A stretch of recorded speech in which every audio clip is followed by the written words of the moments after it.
আসসালামু আলাইকুম প্রিয় শিক্ষার্থীবৃন্দ, আজকে আমরা লসাগু নির্ণয়ের এক সুপার টেকনিক শিখব এবং কোথায় ভুল হচ্ছে, কেন ভুল হচ্ছে সেই জিনিসগুলো আমরা দেখব। লসাগু মানে হচ্ছে এলসিএম। লসাগু মানে হচ্ছে এলসিএম। দেখেন 5 10 20, 5 10 20, এই লসাগু দেখেন আমরা কি করতে চাচ্ছি। যখন 5 দিয়ে করলাম, হ্যাঁ, তখন আসছে হচ্ছে 1 2 4। 2 দিয়ে করলাম হচ্ছে, যখন করলাম, হ্যাঁ, এক যায় না, 2 কে 2, 2 দুগুণে 4। তারপর কত, 5 গুণন 2, তারপর হচ্ছে 2, 5 দুগুণে 10, 2 10 দুগুণে 20। দেখেন এখানে কত আসছে, 20 আসছে।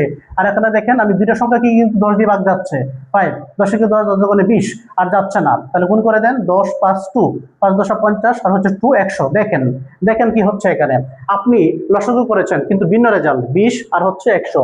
আপনাকে বলতে হবে কেন ভিন্ন রেজাল্ট আসলো, এখানে ভুল কোথায় হয়েছে, আমরা কিভাবে সেটা সংশোধন করতে পারি। যদি জানতে চান সরাসরি আমাকে ইনবক্সে নক করেন, আমি আপনাদেরকে বলে দিব কি কারণে এটা ভুল হয়েছে, কোথায় এটা সঠিক, এটা সঠিক নাকি এটা সঠিক, কোনটা সঠিক আপনারা এই কমেন্টে বলে যাবেন। ঠিক আছে, লসাগু নির্ণয় করার ওই যে আমাদের একটি ভুল হয়, সেই ভুলটা আমরা এখান থেকে সংশোধন করতে পারবো। সবাইকে ধন্যবাদ।